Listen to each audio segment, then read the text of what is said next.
शादी होने के बाद पत्नी ने जो पति से कहा उसे सुनकर पति रो पड़ा।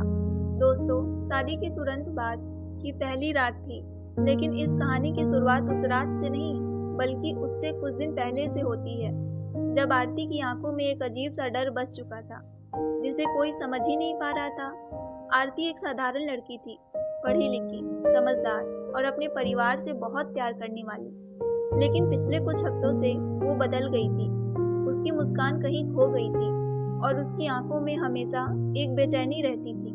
घर वाले इसे शादी की घबराहट समझकर नजरअंदाज कर रहे थे, लेकिन सच इससे कहीं ज्यादा गहरा था। आरती की शादी राजीव से तय हुई थी, जो एक अच्छे परिवार से था, समझदार और जिम्मेदार लड़का, और उसने पहली मुलाकात में ही आरती को पसंद कर लिया था। लेकिन आरती के दिल में एक राज छिपा था, जो उसे हर पल अंदर ही अंदर खाए जा रहा था। शादी से ठीक 5 दिन पहले आरती अपने कॉलेज की पुरानी दोस्त साक्षी से मिलने गई थी। वहीं पर उसे एक ऐसी बात पता चली जिसने उसकी जिंदगी को हिला दिया। साक्षी ने उसे बताया कि पहले भी एक लड़की के साथ जुड़ा था और वो लड़की अचानक गायब हो गई थी। किसी को नहीं पता कि वो कहाँ गई।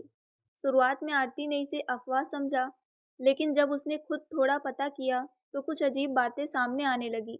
राजीव के बारे में सब कुछ सही था, लेकिन उसकी पुरानी जिंदगी के कुछ हिस्से ऐसे थे जिनके बारे में कोई खुलकर बात नहीं करता था। आरती ने अपने परिवार को बताने की कोशिश की, लेकिन किसी ने उसकी बात को गंभीरता से नहीं लिया।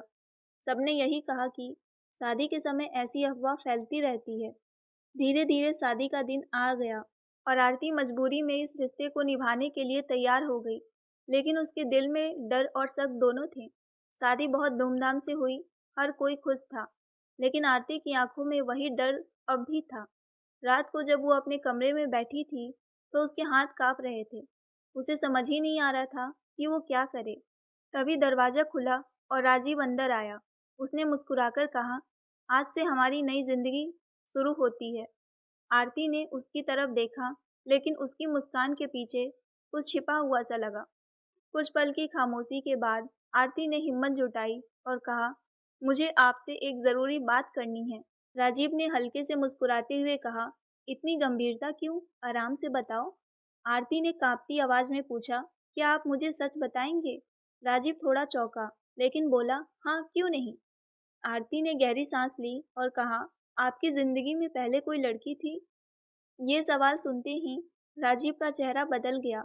उसकी मुस्कान गायब हो गई और उसने कुछ पल के लिए नजरें झुका ली। आरती ने ये देखकर समझ लिया कि बात में सच्चाई है। उसने फिर पूछा, वो लड़की कहाँ है?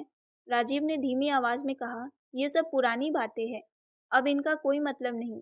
लेकिन आरती ने हार नहीं मानी। उसने कहा, मेरे लिए ये बहुत जरूरी है, क्योंकि मैंने सुना है कि वो अचानक गायब हो गई थी। ये सुनते ही कमरे में एक भारी सन्नाटा छा गया। राजीव ने गुस्से और घबराहट के बीच कहा, तुम्हें ये सब किसने बताया? आरती ने साफ कहा, ये जरूरी नहीं है, जरूरी ये है कि आप सच बताएं। राजीव कुछ देर तक चुप रहा, फिर उसने धीरे धीरे बोलना शुरू किया। हाँ, मेरी जिंदगी में कोई था, उसका नाम नेहा था।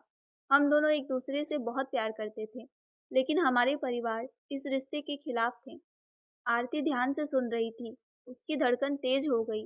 राजीव ने आगे कहा, हमने भागकर शादी करने का फैसला किया था, लेकिन उस दिन वो नहीं आई। मैं घंटों इंतजार करता रहा और फिर वो कभी वापस नहीं आई। आरती ने पूछा, क्या आपने उसे ढूंढने की कोशिश नहीं की?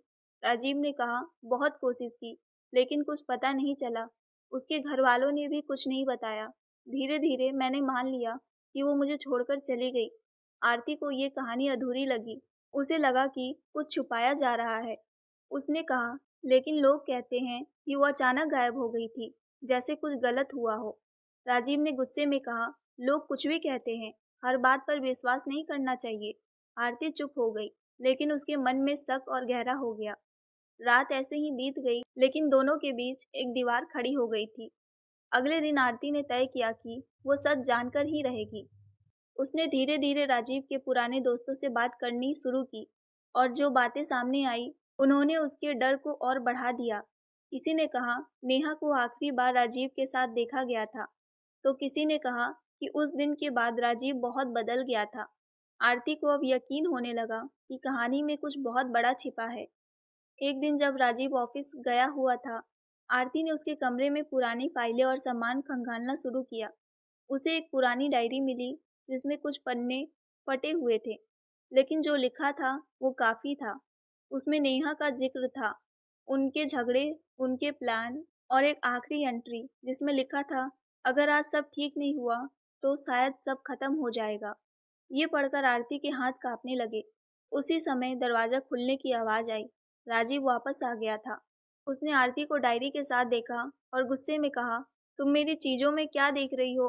आरती डर गई, लेकिन उसने हिम्मत करके कहा, मुझे सच जानना है। राजीव कुछ पल तक उसे घूरता रहा, फिर अचानक उसकी आंखों में आंसू आ गए। उसने कुर्सी पर बैठते हुए कहा, तुम सच जानना चाहती हो?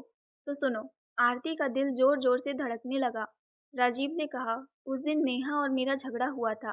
वो मुझसे नाराज थी। उसने कहा कि वो ये सब नहीं कर सकती। मैं गुस्से में था। मैंने उसे रोकने की कोशिश की, लेकिन वो चली गई। आरती ने पूछा, फिर क्या हुआ? राजीव ने कांपती आवाज में कहा, मैं उसके पीछे गया। हम दोनों सड़क के किनारे खड़े थे। हम बहस कर रहे थे। तभी एक तेज रफ्तार ट्रक आया और वो चुप हो गया। आरती ने घबराकर पूछा, और क्या? राजीव ने आंखें बंद करते हुए कहा, और वो मेरे सामने। उसकी आवाज टूट गई। कमरे में सन्नाटा छा गया।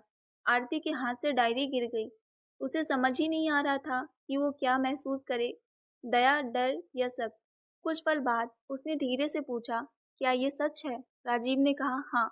मैंने ये बात किसी को नहीं बताई, क्योंकि मुझे डर था कि लोग मुझे ही जिम्मेदार ठहराएंगे। आरती ने उसकी आंखों में देखा। उसे लगा कि वो सच बोल रहा है, लेकिन उसके मन में अभी एक सवाल था, क्या ये पूरी सच्चाई है? कहानी यहीं खत्म नहीं होती, क्योंकि असली सस्पेंस अभी बाकी था। कुछ दिनों बाद आरती को एक अनजान नंबर से कॉल आया। उसने फोन उठाया। दूसरी तरफ से एक लड़की की आवाज आई, क्या तुम राजीव की पत्नी हो? आरती चौंक गई। उसने कहा, हाँ, लेकिन आप कौन? उस आवाज ने कहा, अगर तुम सच जानना चाहती हो तो मुझसे मिलो, क्योंकि जो कहानी तुम्हें बताई गई है वो पूरी नहीं है। ये सुनकर आरती के पैरों तले जमीन खिसक गई। अब उसके सामने एक नया सवाल था, क्या राजीव ने उससे झूठ बोला? और हाँ, तो असली सच्चाई क्या है? यही सवाल उसे उस रास्ते पर ले गया जहाँ से वापस आना आसान नहीं था, और उसकी जिंदगी का सबसे बड़ा सच अभी सामने आना बाकी था। इस कहानी का पार्ट 2 देखने के लिए चैनल को सब्सक्राइब और वीडियो को लाइक ज़रूर करें। साथ ही एक कमेंट करें कि आपको इस कहानी का पार्ट 2 चाहिए, तो मैं इस कहानी का पार्ट 2 जल्दी से जल्दी लेकर आऊँगी। कहानी को लास्ट तक सुनने के लिए आप सबका बहुत बहुत धन्यवाद।